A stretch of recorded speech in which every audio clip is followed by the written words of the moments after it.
आज हम बात करेंगे आदिकालीन साहित्य के वर्गीकरण के बारे में। आदिकाल हिंदी साहित्य का प्रारंभिक काल था। इस काल के साहित्य को मुख्य रूप से 5 या 6 भागों में बांटा जा सकता है। जो आचार्य रामचंद्र शुक्ल और डॉक्टर नगेंद्र आदि इतिहासकारों ने जो वर्गीकरण किया है, उसके अनुसार आदिकालीन साहित्य की रचनाओं को मुख्य रूप से सिद्ध साहित्य, नाथ साहित्य, जैन साहित्य, लौकिक साहित्य, रासो काव्य और गद्य रचनाओं में बांटा जा सकता है।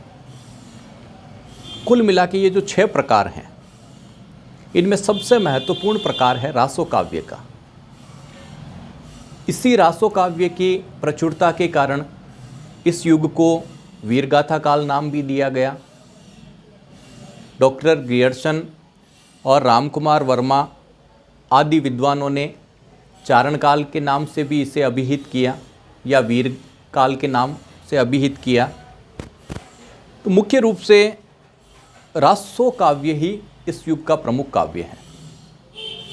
लेकिन रासो काव्य प्राय अनैतिहासिक घटनाओं पर आधारित है। इसमें जितना योग इतिहास का है, उतना ही योग कल्पना का भी है। रामचंद्र शुक्ल आदि साहित्य इतिहासकारों ने रासो काव्य की प्रामाणिकता पर संदेह भी व्यक्त किया है।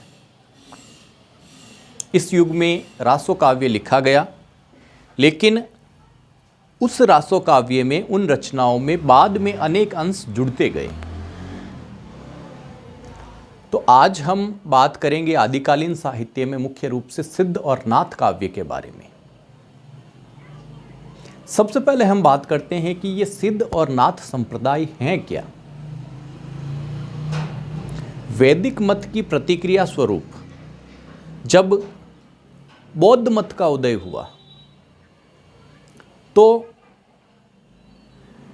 लगभग 300-400 वर्षों तक बौद्ध संप्रदाय भगवान बुद्ध की शिक्षाओं पर, उनके उपदेशों पर चलता रहा। कालांतर में बौद्धों में भी मूर्ति पूजा का विकास होने लगा। इस तरह बौद्ध संप्रदाय 2 भागों में बंट गया, हीनयान और महायान। महायान संप्रदाय से एक शाखा विकसित हुई मंत्रयान, मंत्रयान से वज्रयान। ये जो वज्रयानी शाखा है, इस शाखा के साधकों ने जो काव्य लिखा, वह काव्य सिद्ध काव्य कहलाया। एक तरह से हम कह सकते हैं कि बौद्ध मत के वज्रयानी साधक ही काव्य के क्षेत्र में सिद्ध कहलाए। यह घटना लगभग 7वीं शताब्दी के आसपास की है। सिद्ध साहित्य में मुख्य रूप से हठ योग और वामाचार की प्रधानता है। इन्होंने वैदिक कर्मकांड और ब्राह्मणों के धार्मिक विश्वासों का विरोध किया। सिद्धों में मुख्य रूप से उस समय समाज के निचले तबके से आने वाले कवि शामिल थे। सिद्ध संप्रदाय के बाद में नाथ संप्रदाय का उदय हुआ। वज्रयानी शाखा 7वीं शताब्दी के बाद में कालचक्रयान में बदल गई। कालचक्रयान में मुख्य रूप से नाड़ी शोधन की प्रक्रिया प्रमुख थी, योग का उसमें प्रभाव था। इसी कालचक्रयान में जब पतंजलि का योग मार्ग मिला और शैव मत के तत्व शामिल हो गए, तो यहाँ पर ये ध्यान रखिए, कालचक्रयान जो बौद्ध धर्म की शाखा में विकसित हुआ, उसमें पतंजलि का योग मार्ग और उसके साथ में शैव मत, ये तीनों मत मिलके और नाथ संप्रदाय का उदय हुआ। सिद्ध और नाथ संप्रदाय के साधकों ने जो काव्य लिखा, वह काव्य आदिकाल में सिद्ध काव्य और नाथ काव्य के रूप में प्रसिद्ध है।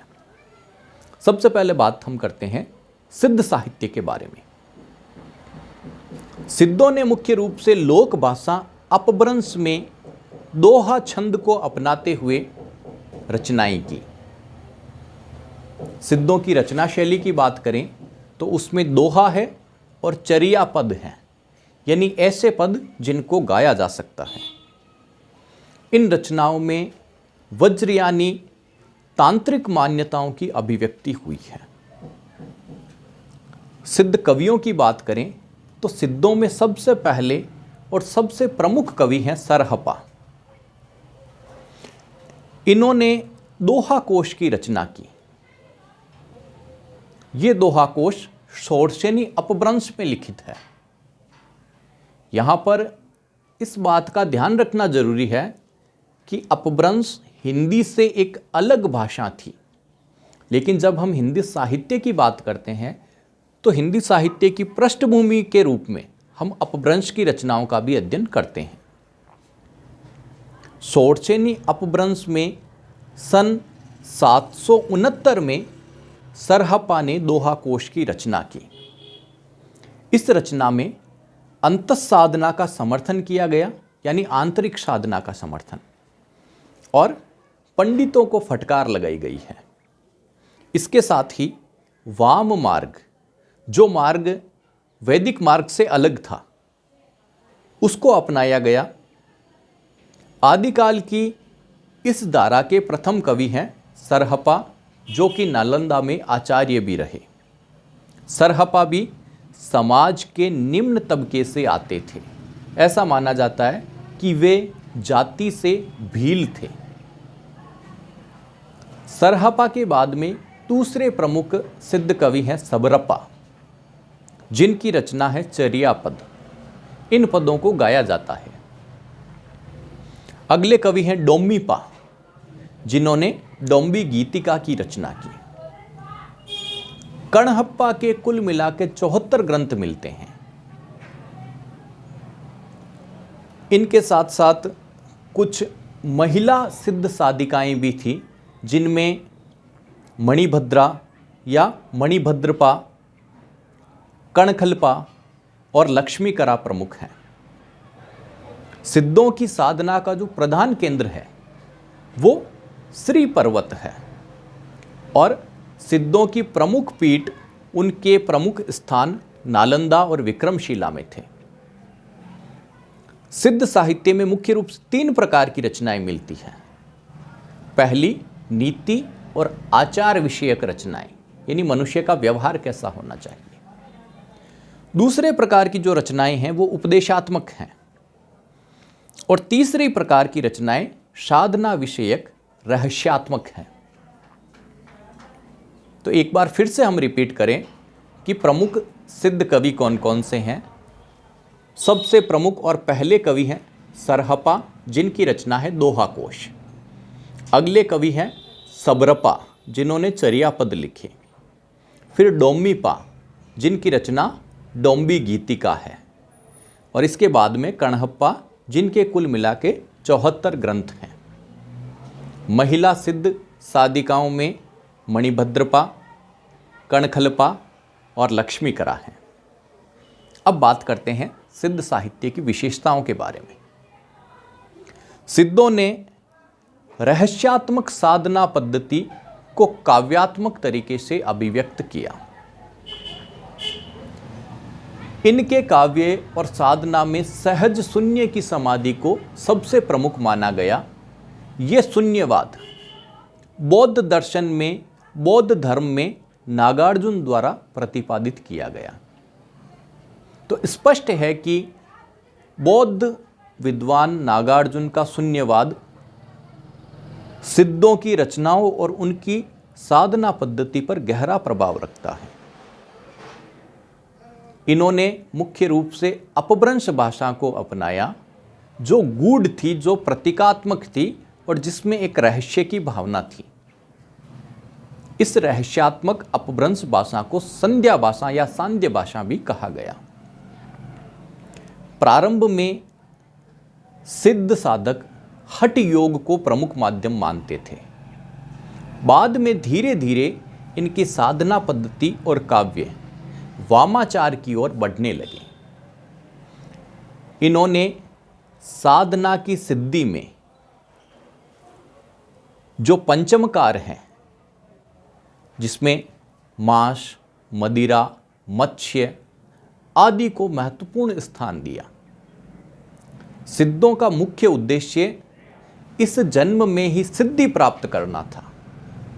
वैदिक संप्रदाय में जिस तरह मुक्ति को सबसे महत्वपूर्ण माना गया, उसके विपरीत सिद्धों ने इसी जन्म में सिद्धि प्राप्त करने को सबसे महत्वपूर्ण माना।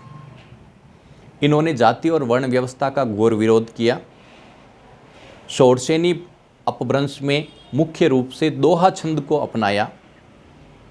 ब्राह्मण और वैदिक संप्रदाय का इन्होंने खंडन किया, विरोध किया और निरीश्वरवाद का प्रचार किया। इन्होंने सगुण ईश्वर की अवधारणा को बिल्कुल नकार दिया। तंत्र मंत्र से चमत्कार प्रदर्शन की प्रवृत्ति इनके काव्य में और साधना में देखी जा सकती है और मृत्यु के बाद मोक्ष की अपेक्षा इसी जीवन में सिद्धि प्राप्त करने को इन्होंने सबसे प्रमुख माना। तो ये है सिद्ध मत। अगले वीडियो में हम बात करेंगे नाथ साहित्य और नाथ संप्रदाय की मान्यताओं के बारे में। धन्यवाद।